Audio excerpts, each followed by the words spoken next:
Araw-araw na pagbasa ng Biblia, araw 88. Lumang Tipan. Numbers 26, Numbers 27:1-11.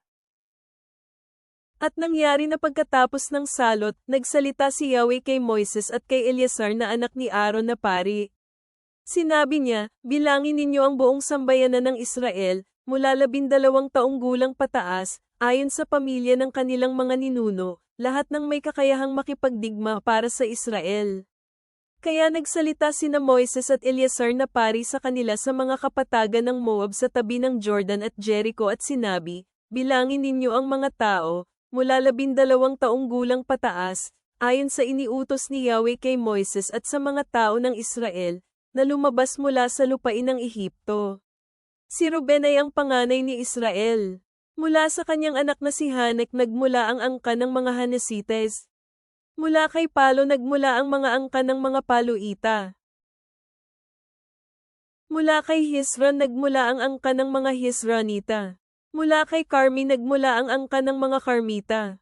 Ito ang mga angkan ng mga kaapo-apuhan ni Ruben, na may bilang 43, 730 na kalalakihan. Si Eliab ay isang anak ni Palo. Ang mga anak na lalaki ni Eliab ay sina Nemuel, Datan at Abiram. Ito ay ang parehong Datan at Abiram na sumunod kay Korah nang subukin nila si Moises at umaklas laban kay Yahweh. Ibinuka ng lupa ang bibig nito at nilamon sila kasama si Korah nang mamatay ang lahat na kanyang tagasunod. Sa panahong iyon, nilamon ng apoy ang 250 na kalalakihan, na naging isang babalang tanda. Ngunit hindi namatay ang kaapo-apuhan ni Korah. Ito ang mga angkan ng mga kaapo-apuhan ni Simeon, kay Nemuel, ang angkan ng mga Namulita, kay Jamin, ang angkan ng mga Jaminita, kay Jekin, ang angkan ng mga Jekinita, kay Zerah, ang angkan ng mga Zeraita, kay Sol, ang angkan ng mga Solita. Ito ang mga angkan ng mga kaapo-apuhan ni Simeon, na may bilang 22, 200 na kalalakihan. Ito ang mga angkan ng mga kaapo-apuhan ni Gad, kay Zephan, ang angkan ng mga Zephanita, kay Haggai, ang angkan ng mga Haggaita, kay Suni na angkan ng mga Senita. Kay Asni na angkan ng mga Asnita, kay Eri, ang angkan ng mga Erita, kay Arod, ang angkan ng mga Erodita, kay Areli, ang angkan ng mga Arlita. Ito ang mga angkan ng mga kaapo-apuhan ni Gad, na may bilang 40, 500 na kalalakihan. Sina at Onan ang mga anak na lalaki ni Juda, ngunit namatay ang mga lalaking ito sa lupain ng Canaan.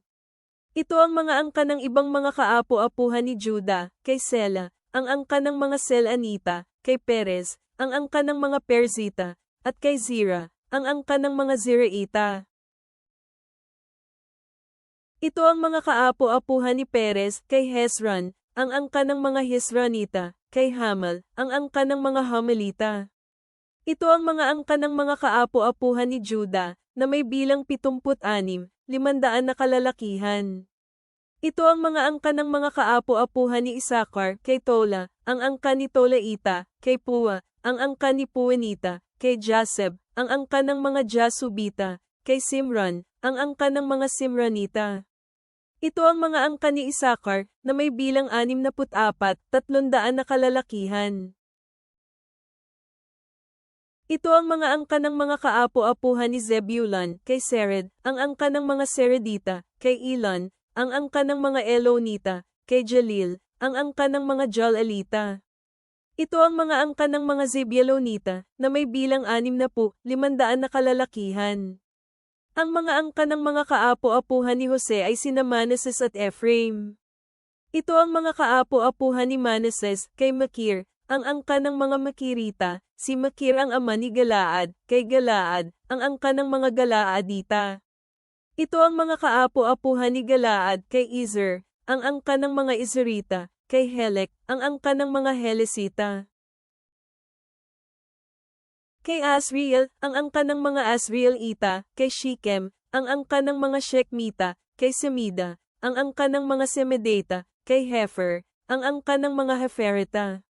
Si Zelophehad na anak na lalaki ni Hefer ay walang anak na lalaki, kundi mga anak na babae lamang. Ang pangalan ng kanyang mga anak na babae ay sina Mala, Noe, Hogla, Milka at Tirza. Ito ang mga angkan ni Manases, na may bilang na 52, 700 na kalalakihan. Ito ang mga angkan ng mga kaapo-apuhan ni Ephraim, kay Sutala, ang angkan ng mga Sutalita, kay Beker, ang angkan ng mga Bakerita, kay Tahan, ang angkan ng mga Tahanita. Ang mga kaapo-apuhan ni Sutala ay sina, kay Aaron, ang angkan ng mga Aaronita. Ito ang mga angkan ng mga kaapo-apuhan ni Ephraim, na may bilang 32, 500 na kalalakihan. Ito ang mga kaapo-apuhan ni Jose, na naibilang sa kanilang bawat angkan. Ito ang mga angkan ng mga kaapo-apuhan ni Benjamin, kay Bela, ang angkan ng mga Belaita, kay Asbel, ang angkan ng mga Asbelita, kay Ahiram, ang angkan ng mga Ahiramita, kay Sufam, ang angkan ng mga Sufamita, kay Hufam, ang angkan ng mga Hufamita. Ang mga anak na lalaki ni Bela ay sina Ard at Naaman. Mula kay Ard nagmula ang angkan ng mga Ardita, at mula kay Naaman nagmula ang angkan ng mga Naamita. Ito ang mga angkan ng mga kaapo-apuhan ni Benjamin. Sila ay may bilang na 45, 600 na kalalakihan. Ito ang mga angkan ng mga kaapo-apuhan ni Dan, kay Suham, ang mga angkan ng mga Suamita. Ito ang mga angkan ng mga kaapo-apuhan ni Dan. Lahat ng mga angkan ng Suamita, na may bilang na 64, 400 na kalalakihan. Ito ang mga angkan ng mga kaapo-apuhan ni Azer, kay Imna, ang angkan ng mga Imnita, kay Isvi, ang angkan ng mga Isvita, kay Biria, ang angkan ng mga Bereta. Ang mga kaapo-apuhan ni Biria ay ang mga ito, kay Heber, ang angkan ng mga Hebrita, kay Malkiel, ang angkan ng mga Malkwelita. Ang pangalan ng anak na babae ni Azer ay si Sera. Ito ang mga angkan ng mga kaapo-apuhan ni Azer, na may bilang 53, 400 na kalalakihan.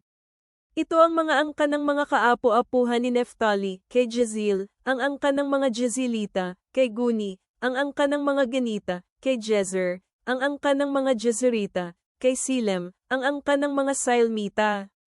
Ito ang mga angkan ng mga kaapo-apuhan ni Neftali, na may bilang 45, 400 na kalalakihan. At nagpunta kay Moises ang mga anak na babae ni Zelofehad na anak na lalaki ni Hefer na anak na lalaki ni Galaad na anak na lalaki ni Makir na anak na lalaki ni Manases, mula sa mga angkan ni Manases na anak na lalaki ni Jose. Ito ang mga pangalan ng kanyang mga anak na babae, Mala, Noe, Hogla, Milka, at Tirsa. Tumayo sila sa harapan ni na Moises, Eleazar na pari, sa mga pinuno, at sa harapan ng lahat ng mga komunidad sa pasukan ng tolda ng pagpupulong. Sinabi nila, namatay ang aming ama sa ilang. Hindi siya kasama sa mga nagtipon-tipon laban kay Yahweh sa samahan ni Korah. Namatay siya sa kanyang sariling kasalanan, ang kasalanan niya ang dahilan kung bakit siya namatay. Bakit kailangang mawala ang pangalan ng aming ama mula sa buong miyembro ng kanyang angkan, dahil ba wala siyang anak na lalaki? Bigyan mo kami ng lupain mula sa mga kamag-anak ng aming ama. Kaya dinala ni Moises kay Yahweh ang kanilang kahilingan. Nagsalita si Yahweh kay Moises at sinabi, tama ang sinasabi ng mga anak na babae ni Zelofehad. Dapat mo silang bigyan ng lupain bilang isang mana mula sa lahat ng kamag-anak ng kanilang ama, at dapat mong tiyakin na ang mana ng kanilang ama ay maipapasa sa kanila. Dapat kang magsalita sa mga tao ng Israel at sabihin, kung mamatay man ang isang tao at walang anak na lalaki, dapat ninyong ipasa ang kanyang mana sa kanyang anak na babae. Kung wala siyang anak na babae, dapat ninyong ibigay ang kanyang mana sa kanyang mga kapatid na lalaki. Kung wala siyang mga kapatid na lalaki, dapat ninyong ibigay ang kanyang mana sa mga lalaking kapatid ng kanyang ama. Kung walang kapatid na lalaki ang kanyang ama, dapat ninyong ibigay ang kanyang mana sa kanyang malapit na kamag-anak sa kanyang angkan, at dapat niya itong kunin para sa kanyang sarili. Ito ay magiging isang batas na itatatag para sa mga tao ng Israel, ayon sa iniutos ni Yahweh sa akin. Bagong tipan. Luke 36 minuto pasado alas 7:50. Ngayon, may isang pariso ang nakiusap kay Jesus na makisalo siya sa kanya. Kaya nang pumasok si Jesus sa bahay ng pariso, sumandal siya sa mesa upang kumain. Masdan ito, may isang babae sa lungsod na makasalan. Nalaman niya na si Jesus ay nakasandal sa hapagkainan sa bahay ng pariso, at nagdala siya ng isang alabastro ng pabango. Tumayo siya sa likuran ni Jesus malapit sa kanyang mga paa at umiyak. At sinimulan niyang basain ng kanyang mga luha ang kanyang mga paa, at pinunasan ang mga ito ng kanyang buhok, hinalikan ang kanyang mga paa, at binuhusan ang mga ito ng pabango. Nang makita ito ng parisong nag-anyaya kay Jesus, inisip niya sa kanyang sarili, na nagsasabi, kung ang taong ito ay isang propeta, malalaman niya sana kung sino at anong klaseng babae ang humahawak sa kanya, na siya ay isang makasalanan. Sumagot si Jesus at sinabi sa kanya, Simon, mayroon akong sasabihin sa iyo. Sinabi niya, sabihin mo, Guro. Sinabi ni Jesus, may dalawang tao na may utang sa isang taong nagpapahiram. Ang isa ay may utang ng 500 denaryo, at ang isa ay may utang ng 50 denaryo. Dahil sila ay walang pera na pangbayad, sila ay pareho niyang pinatawad. Kaya, sino sa kanila ang higit na magmamahal sa kanya? Sinagot siya ni Simon at sinabi, sa palagay ko ay ang pinatawad niya ng lubos.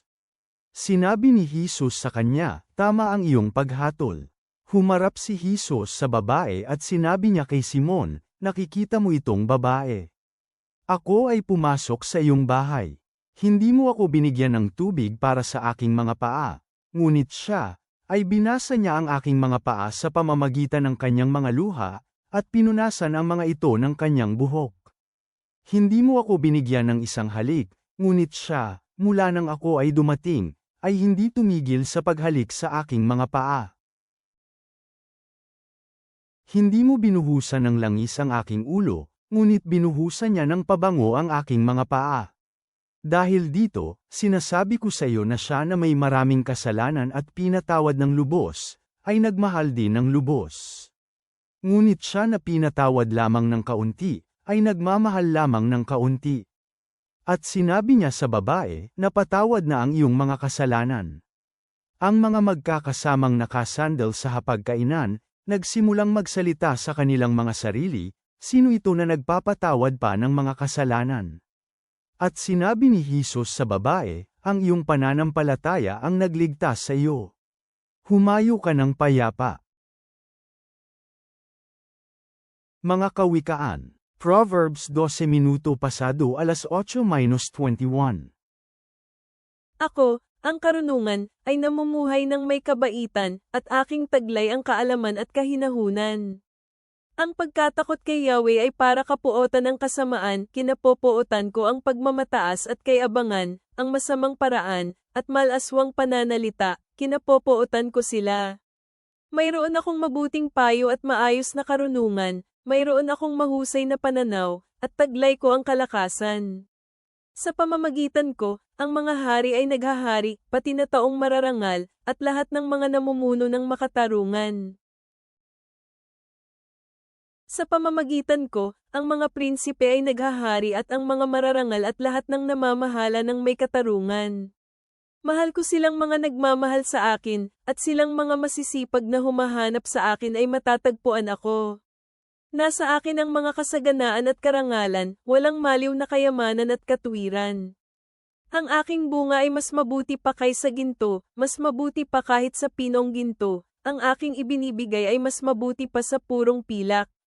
Lumalakad ako sa daan na matuwid, sa mga landas na patungo sa katarungan. Para makapagbigay ako ng pamana sa mga nagmamahal sa akin at punuin ang kanilang mga imbakan ng yaman. Ama naming nasa langit, kami ay lumalapit sa iyo, puno ng pasasalamat sa karunungang natatagpuan sa iyong salita. Habang kami ay nagmumuni-muni sa maingat na kaayusan at pamana sa aklat ng mga bilang, naway maunawaan namin ang mga pagpapalang ipinagkaloob mo sa amin at ang mga responsibilidad na kasama nito. Tulad ng babaeng nagpahid ng pabango kay Jesus sa Lucas, Tulungan mo kaming ipahayag ang aming pasasalamat sa iyong kapatawaran at pag-ibig, na ibuhos ang aming buhay sa paglilingkod sa iba. Naway hanapin namin ang karunungan tulad ng binigyang diin sa mga kawikaan, na pumili ng mga landas na humahantong sa katwiran at kasaganaan. Gabayan mo kami sa iyong katotohanan. Amen.